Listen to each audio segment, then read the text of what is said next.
आप सबका स्वागत है आपके अपने YouTube चैनल दानिशर ऑफिशियल पे। जैसा कि आप लोगों को पिछले लेक्चर में बताया गया था कि आप लोगों का जो अगला लेक्चर होगा वो मोस्ट प्रोबेबली लास्ट लेक्चर होने वाला था। यस, बिल्कुल सही। आज हम लोग का इस chapter surface area and volume का लास्ट लेक्चर होगा। इसके बाद हम लोग अपना चैप्टर स्टैटिस्टिक्स को पढ़ाएंगे और उस चैप्टर के बाद हम लोग की जो कुछ 3 से 4-5 चैप्टर भी आईसीएसई बोर्ड के सेक्शन के बच रहे हैं उन क्वेश्चन चैप्टर्स को सॉल्व करवाने के बाद तब हम लोग अपने एग्जामिनेशन प्रिपरेशन की तरफ बढ़ेंगे। जैसा कि सीबीएसई बोर्ड वालों को पता चल गया है कि शायद मोस्ट प्रोबेबली 26 अप्रैल से आप लोग के सेकंड टर्म एग्जामिनेशंस होने वाले हैं। आईसीएसई बोर्ड का भी शायद अपडेट्स कुछ दिन के अंदर आ जाए, ठीक है। तो ये दिमाग में रखा जाए कि हम लोग अगर 26 अप्रैल से आप लोग का पेपर होने वाले हैं तो कोशिश ये किया जाएगा मोस्ट प्रोबेबली 25 से 28 मार्च तक की आप लोग का पूरा सिलेबस वेदर इट सीबीएसई और आईसीएसई खत्म कंप्लीट करा दिया जाए। कोशिश उसकी पूरी रही रहेगी, ठीक है। तो आज हम लोग इस चैप्टर का सरफेस एरिया एंड वॉल्यूम का लास्ट लेक्चर है। उसके अंदर एक टॉपिक हम लोग की कवर होने की बची है। अभी तक हम लोगों ने combination of solid different type of questions हम लोगों ने लगाए हैं। लास्ट जो क्वेश्चन बच रहे हैं वो है फ्रस्ट्रम ऑफ ए कोन की, ठीक है। उससे रिलेटेड कुछ हम लोगों ने फॉर्मूलेस पढ़े थे, लेकिन फिर से एक बार रिकॉल करने के लिए 3 फॉर्मूले हमारे पास हैं। एक है फ्रस्ट्रम ऑफ ए कोन का वॉल्यूम, एक है फ्रस्ट्रम ऑफ ए कोन का कर्व सरफेस एरिया यानी सीएसए, और एक है फ्रस्ट्रम ऑफ ए कोन का टीएसए यानी टोटल सरफेस एरिया, ठीक है। जैसा कि आप जानते हैं कि फ्रस्ट्रम ऑफ ए कोन में जो होता है आप लोग का वो 2 रेडियस होते हैं, एक बेस रेडियस और एक टॉप रेडियस। बेस वाला जो होता है वो छोटा रेडियस होता है और जो टॉप होता है वो बड़ा रेडियस होता है, यानी आपको R1 भी मिलेगा और R2 भी मिलेगा, ठीक है। H होता है हाइट और उसमें L भी होता है स्लैंट हाइट। क्यों? वो जब फिगर आप देखेंगे ध्यान से तो आपको पता चल जाएगा, ठीक है।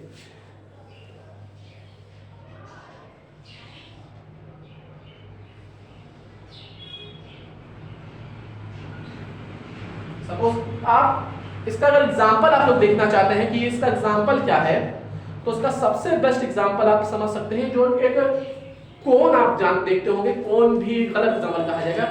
आप लोगों ने देखा होगा पुराने जमाने में लोग उनके पास बड़े बड़े होते थे, गिलास होते थे जो जिसमें लोग पानी पीते तो इतने बड़े बड़े होते थे। कभी अगर उनको आपने ध्यान से देखा होगा तो उनका जो टॉप होता है वो बहुत बड़ा मुंह होता है उनका, लेकिन जब उनके बॉटम में आप जाइएगा तो बॉटम बहुत उनका छोटा होता है, बहुत छोटा होता है।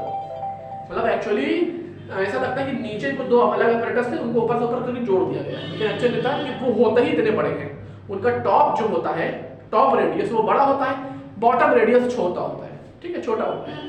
और वो जो होता है आपका ग्लास में जैसे एग्जांपल बताया वो फ्रस्ट्रम का ये एग्जांपल होता है, ठीक है।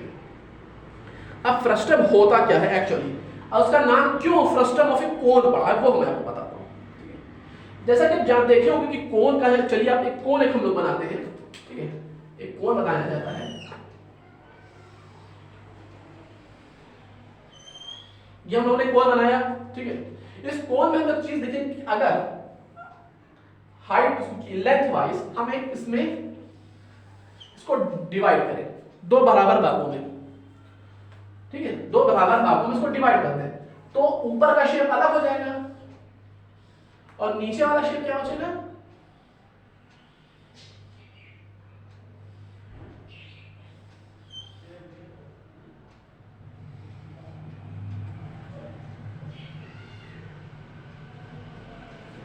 ऐसा कुछ, ठीक है। ऐसे इसको थोड़ा बीच से डिवाइड कर दीजिए, ठीक है।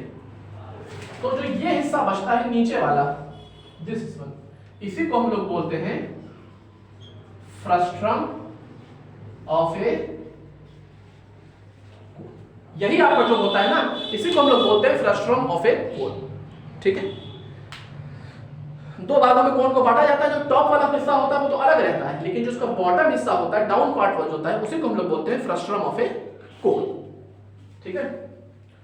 तो अब लोग इसके आगे बढ़ते हैं इसकी क्वेश्चंस की तरफ, ठीक है। अब आप सोच रहे हो कि इसमें मैंने बता दिया ना कि 2 रेडियस हुआ, top radius bottom radius, height हो गया। अब इसकी स्लैंट हाइट कहां से आएगी? आप लोग ये भी सोच रहे हो। स्लैंट हाइट होती है ये वाली हाइट, इसको हम लोग स्लैंट हाइट बोलते हैं, ठीक है। ये स्लैंट हाइट होती है। और हाँ, फिर से एमटीएल, ये स्लैंट हाइट सिर्फ यही तक नहीं होती, ये स्लैंट हाइट ये जो इसका जिस कोन के ये हिस्से हैं, ये मैंने आपको पूरा कोन बना दिया ना इस फिगर में भी, जो मैंने आपको फिगर समझाने के लिए बनाया था, ठीक है। ये फिगर जो मैंने आपको बनाया है समझाने के, जैसे कि हम लोग आगे न्यूमेरिकल्स को पहले फॉर्मूलेस बताएंगे, कि ये पूरा कोण बन गया है। तो जो L होता है ना वो ये पूरा L होता है, यहां से लेकर के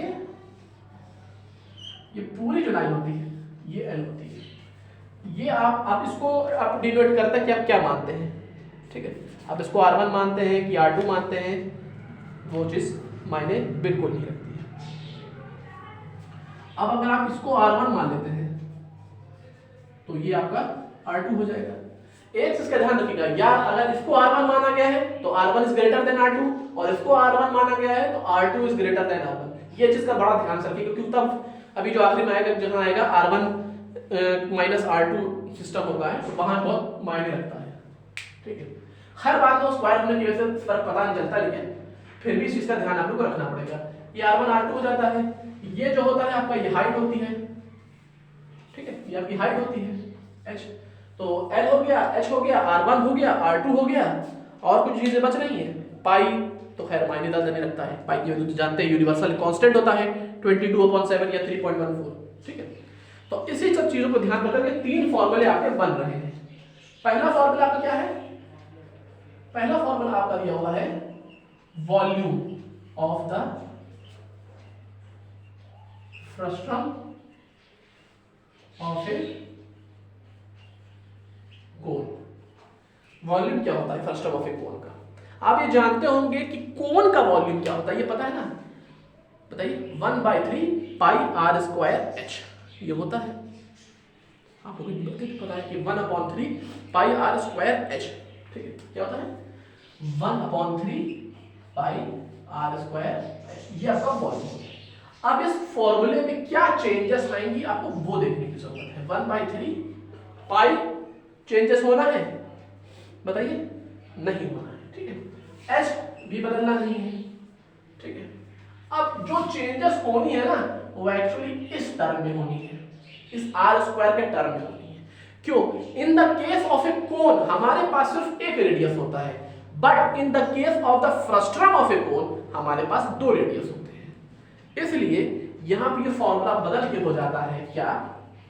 r1 square plus r2 square plus r1 r2, ठीक है। तो आपका volume of the frustum of a cone क्या हो जाएगा? 1/3 पाई h ब्रैकेट में r1 square plus r2 square plus r1 r2, okay. ये आप लोग का वॉल्यूम होता है फ्रस्टम ऑफ ए कोन का। अब अगर आपको वॉल्यूम निकालना हो तो आप इस डायरेक्ट फॉर्मूले का यूज कर सकते हैं और अपना वॉल्यूम निकाल सकते हैं। अगला फॉर्मूला जो आप लोग का होता है वो होता है CSA, curved surface area. Curved surface area, ठीक है। कर्व्ड सरफेस एरिया का फॉर्मूला क्या होता है? कर्व्ड सरफेस एरिया का फॉर्मूला होता है, पता है, पाई RL होता है कोन का ना, तो उसका क्या हो जाएगा? पाई r1 प्लस r2 l, ठीक है। पाई r1 प्लस r2 l, और जहां l क्या होता है?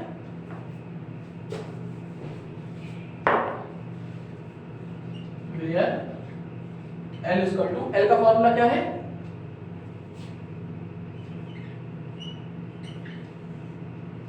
h square plus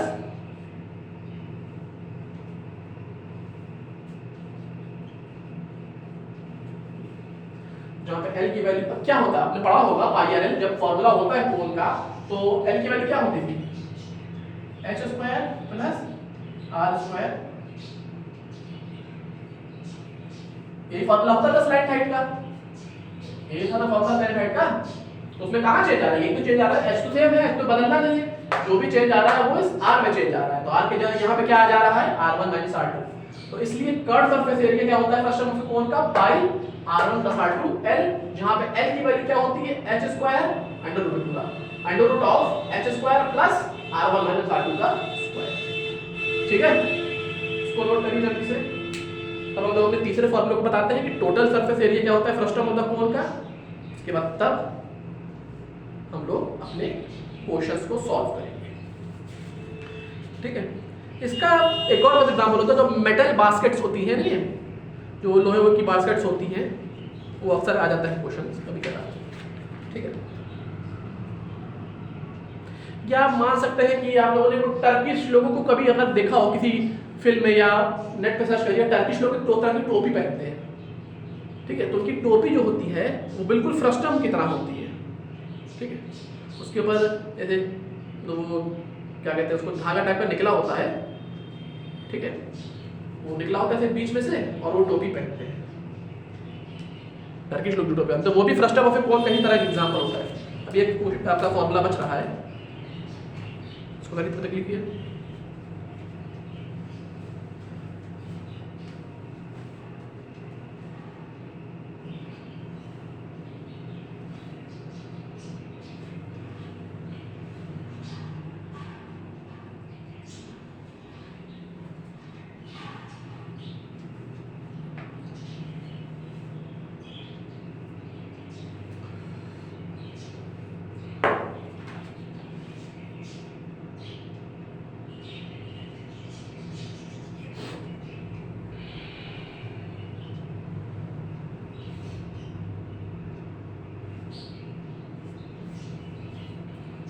volume of the system of कौन, और ये cut of the area pi r1 square to l, जहां l होता है h square plus r1 minus r2 का स्क्वायर, ठीक है।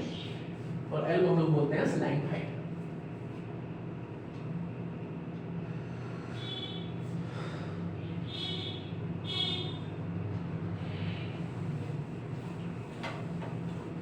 अब जो हम लोग का तीसरा फॉर्मूला बच रहा है वो है टीएसए, टोटल सरफेस एरिया।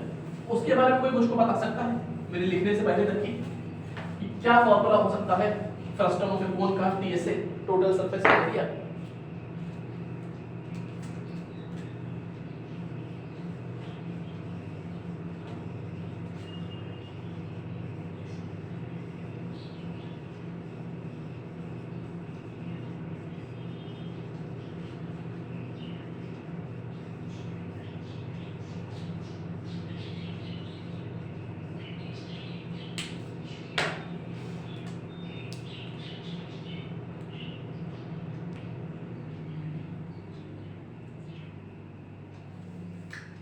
दोनों को जोड़ दीजिए।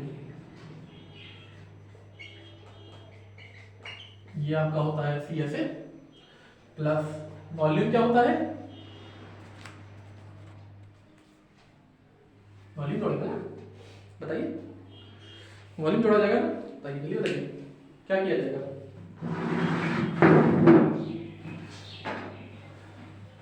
बताइए, ये आपको दिया हुआ है total surface area of the frustum of a cone pi L, यहां पे हमारा क्या हो जाएगा कट सरफेस एरिया। तो अगला क्या जोड़ेंगे हम लोग, कोन का कोई याद है टीएसए कैसे निकाला गया था, बताइए कोन का टीएसए कैसे निकाला गया था? कोन का टीएसए निकाला गया था cut surface area plus area of the base. तो यहां पे तो दो बेस है ना मेरे भाई, तो दोनों का एरिया हो जाएगा ना पाई r1 square plus pi r2 square. ये आपका फॉर्मूला हो जाएगा total surface area of the frustum of cone का, क्या पाई n ब्रैकेट में r1 plus r2 plus pi r1 square plus pi r2 square.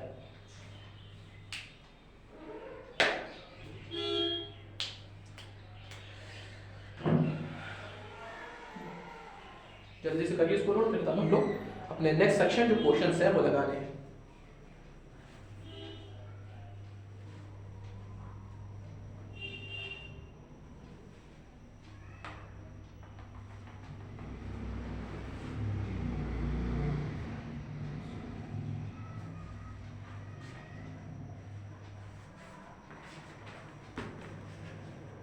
देखिए हम लोग बढ़ते हैं अपने क्वेश्चन की तरफ, ठीक है। क्वेश्चन दिया हुआ है आप लोग का कि Hanumappa and his wife Gangamma are busy making jaggery out of sugar cane juice. Jaggery मतलब गुड़ को कहते हैं, ठीक है। आप लोग जानते होंगे कि जो चीनी मिली होती है उसमें शुगर केन से बनाया जाता है, तो इसमें शुगर केन की जूस से ही हम लोग गुड़ भी बनाते हैं, ठीक है। और उनके पास पूरा प्रोसेसिंग चीज़ें हैं कि कैसे उनको गुड़ बनाना है, पूरा सिस्टम को सब कुछ पता है, सब कैसे करा जाता है वो, ठीक है। आगे question, they have process the sugar cane juice to make molasses, ठीक है। मोलासेस वो गाढ़ा लिक्विड होता है जो निकलता है, which is poured into molds in the shape of a frustum of a cone having the diameters of the two circular faces as 30 centimeter and 35 centimeter and the vertical height of the mold is 14 centimeter. If each centimeter cube of molasses has mass about 1.2 gram, find the mass of the molasses that can be poured into each mold. Okay. Repeated.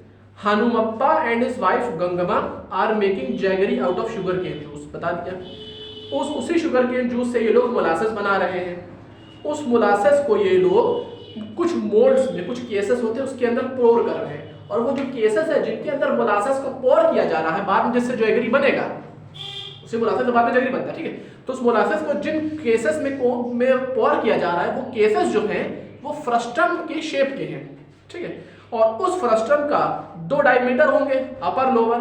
एक diameter है 30 centimetre, एक diameter है 35 centimetre, और उस mould की vertical height, ठीक है, vertical height जो है वो आप लोगों की 14 सेंटीमीटर, यानी h जो है वो 14 सेंटीमीटर है। आपको निकालना है कि अगर हर सेंटीमीटर क्यूब ऑफ मोलास का वेट 1.2 ग्राम हो, तो हर मोल्ड में टोटल कितना मोलासेस भरा जा सकता है, ये आपको निकालना है, ठीक है। आप जानते हो कि हम लोग कैपेसिटी, टेक्निकली हम लोग कैपेसिटी की बात यहाँ कर रहे हैं, ठीक है। तो कैपेसिटी निकालने के लिए हम लोग को क्या निकालना पड़ेगा? कैपेसिटी निकालने के लिए हम लोगों को वॉल्यूम निकालना पड़ेगा, ठीक है। वॉल्यूम हमारा निकाल आएगा। उस वॉल्यूम को जब हम लोग, जैसे मान लीजिए वो वॉल्यूम आ गया, सपोज करिए 232.67 सेंटीमीटर क्यूब, ये हमारा वॉल्यूम आ गया, ठीक है। तो क्वेश्चन आपका क्या था कि 1 सेंटीमीटर क्यूब के मोलासेस का वेट इतना है, तो इतने का कितना होगा। तो इसको जब हम लोग 1.2 से मल्टीप्लाई कर देंगे तो हमारा जो आंसर आएगा वो टोटल वेट आएगा उस मोलासेस का जो हर मोल्ड में भरा जाएगा, ठीक है।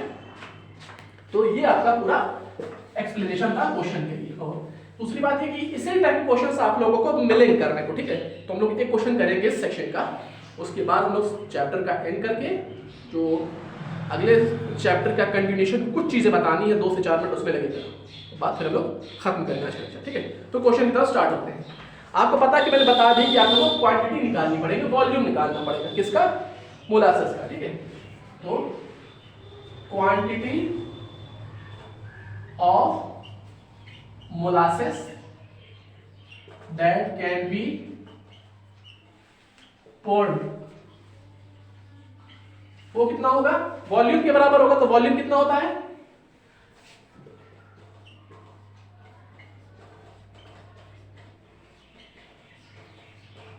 ये, ठीक है। तो अब इसको देखना, पाई की वैल्यू हम लोग क्या लेंगे? पाई की वैल्यू हमें क्वेश्चन में दे दी गई है कि टेक पाई एज 22/7, तो 22/7 इंटू 1/3 इंटू, अब देखिए आपको डायमीटर दिए हुए हैं, ना कि रेडियस दिया हुआ है। पहला डायमीटर कितना है? 30, दूसरा कितना है? 35। अब R1 जो भी ले लीजिए, हम लोग R1 जोड़ते हैं तो 30 लेते हैं, ठीक है। तो डायमीटर है कितना? 30, तो रेडियस कितना होता है? डायमीटर का आधा, ठीक है, यानी 30/2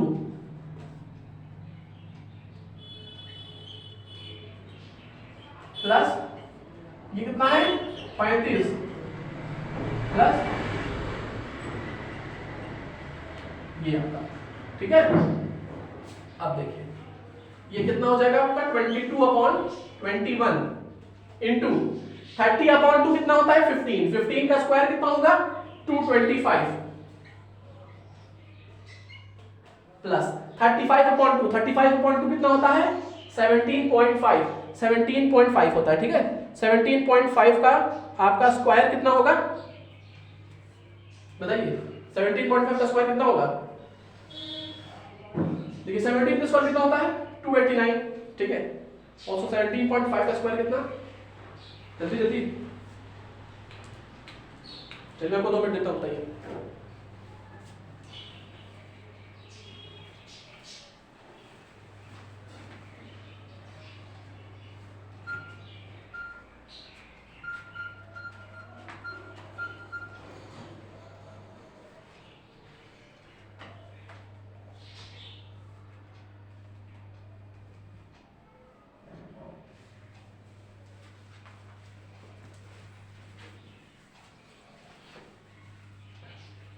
या कैलकुलेट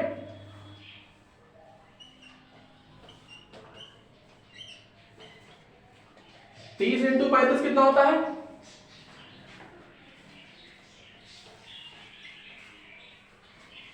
ठीक है, ये आपका होगा, ये 5 है।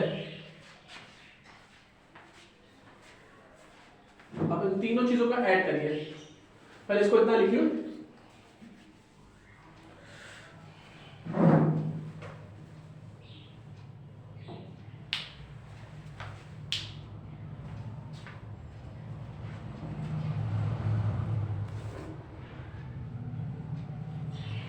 जल्दी नोट करिए।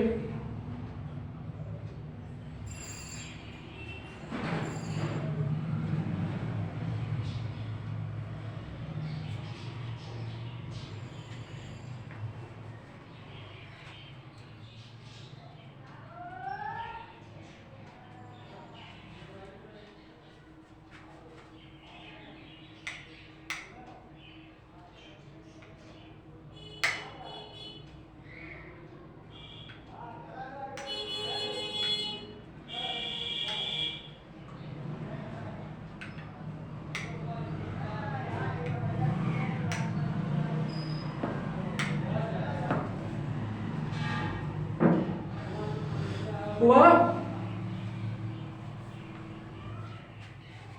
इसको मैं ऊपर वाला एक हटा दे रहा हूं, ठीक है, करिए उसको नोट करिए।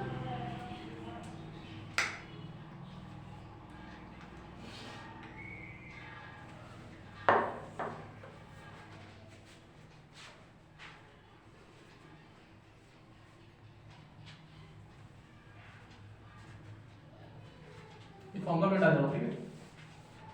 तो आपका कितना हो जाएगा?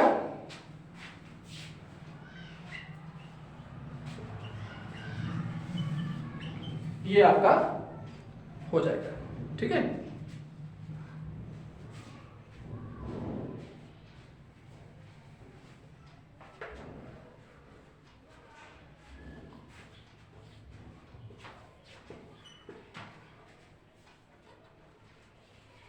ये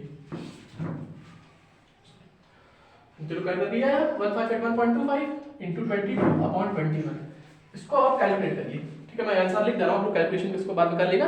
यही आंसर आएगा एग्जैक्ट, जो मैं आपको बता रहा हूँ, ठीक है।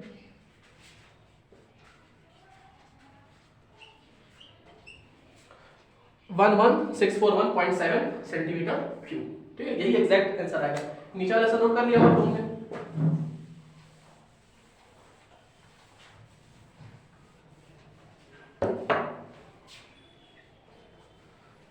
ठीक है, तो आपको कितना आ गया क्वांटिटी?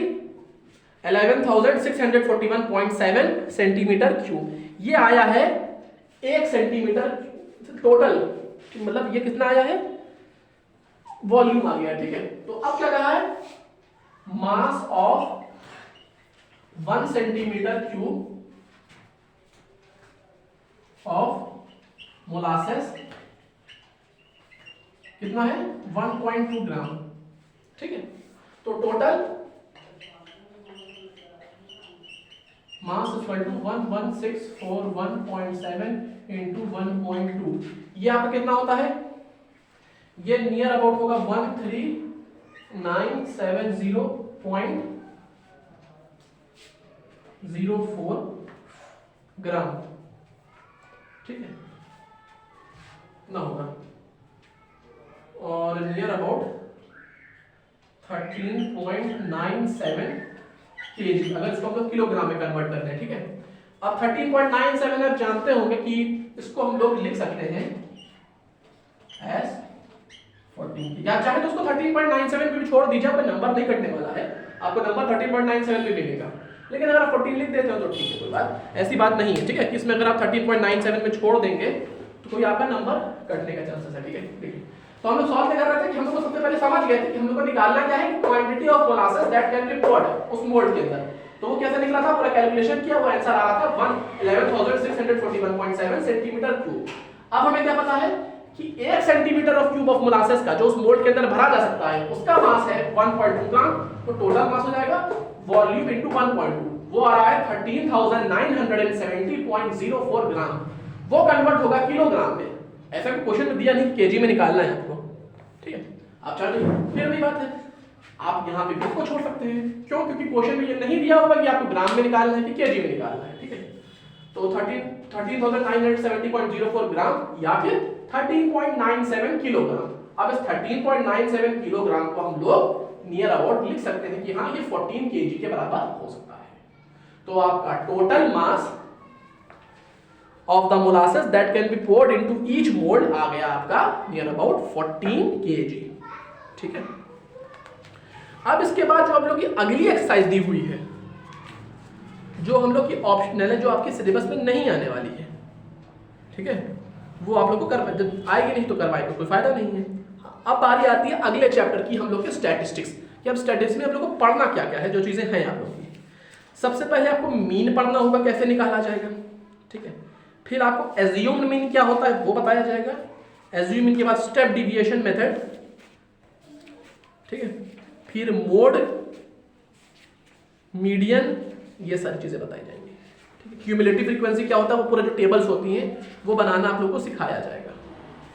ठीक है, और कुछ sigma F1 D1, sigma F5 DI, sigma DI, ये सब चीजें क्या होती हैं, that will be class mark क्या होता है, upper limit, lower limit. Okay, इसको करिए नोट।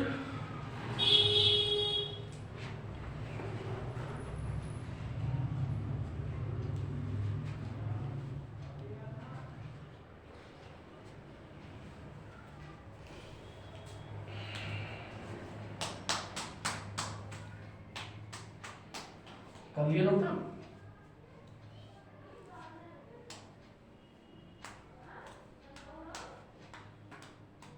देखिए, इस क्वेश्चन एक्चुअली 3 आंसर हो सकते हैं। कैसे? पहला आंसर जो यहाँ पर निकल आया है टोटल मास, क्योंकि क्वेश्चन कुछ दिया नहीं था कि आपको क्या निकालना, किलोग्राम में, केजी में क्या है क्या नहीं। तो आंसर क्या था 13,970.04 ग्राम। आप वही छोड़ दीजिए, लेकिन नहीं भैया आपको केजी में कन्वर्ट करना है तो आपने उसको केजी में कन्वर्ट कर दिया।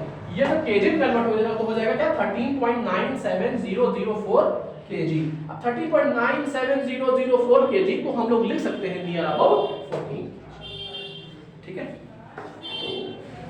इसी के साथ हम लोग आज का लेक्चर खत्म होता है। और आज के लेक्चर के साथ हमारा ये चैप्टर जो पिछले 8 लेक्चर से चला आ रहा था, ठीक है, 26 जनवरी को आप लोग को इस चैप्टर का शुरुआत की गई थी और नियर अबाउट 1 मंथ लगा था और इस चैप्टर को खत्म किया गया। डिटेल में काफी कुछ बताया गया, चीजें, फॉर्मूलेस बताए गए आप लोगों को। ठीक है, तो जो हम लोग का अगला लेक्चर होगा, मोस्ट प्रोबेबली 2 से 3 दिन के अंदर आपको लेक्चर मिल जाएगा, वो आप लोग का मीन, मीडियन, मोड, जो हम लोग जिस नाम स्टैटिस्टिक्स नाम से जाना जाता है वो चैप्टर, वो आप लोग को पढ़ाया जाएगा। ठीक है, तो अगर आपको ये पूरा लेक्चर, आज का लेक्चर पसंद आया हो या ये पूरा चैप्टर अगर समझ में आ चुका हो, तो अब जो चीज़ समझ में नहीं आए होंगी तो आप लोग वीडियो में डिस्क्रिप्शन कमेंट बॉक्स में जाकर अपने डाउट्स पूछ लीजिएगा। मैं कई वीडियो से आप लोग को बार बार कह रहा हूँ कि मैं आप लोगों को इंस्टाग्राम का हैंडल प्रोवाइड कर दूंगा, लेकिन मैं नहीं प्रोवाइड कर पा रहा था। लेकिन इस वीडियो में जरूर आप लोग को इंस्टाग्राम का भी हैंडल प्रोवाइड कर दिया जाएगा, जिससे अगर कोई डाउट है तो आप लोग डीएम करके मुझसे पूछ सकते हैं। टेलीग्राम का आपको लिंक ऑलरेडी मिला हुआ है, आप लोग अब मुझसे टेलीग्राम पे भी कॉन्टैक्ट कर सकते हैं, या मेल जो ईमेल आईडी जो है वो जीमेल आईडी भी मैं प्रोवाइड कर दूंगा, मेरी ऑफिशियल जीमेल आईडी है। किसी भी आप मोड के थ्रू अपने डाउट्स पूछ सकते हैं, या कोई और डाउट्स हैं जो एग्जामिनेशन से रिलेटेड है या स्ट्रेस से रिलेटेड है, कुछ भी चीज़ें जो समझ में नहीं आ रही है आप लोग पूछ सकते हैं, अपने डाउट्स क्लियर कर सकते हैं। तो अगर आपको आज का लेक्चर पसंद है, पूरा चैप्टर पसंद है, तो लाइक करिए, शेयर करिए, चैनल सब्सक्राइब करना मत भूलिएगा, बेल आइकन जरूर क्लिक करें। इस तरह के नॉलेजेबल इन्फॉर्मेशन वीडियो आपको मिलते रहें। Bye, thank you.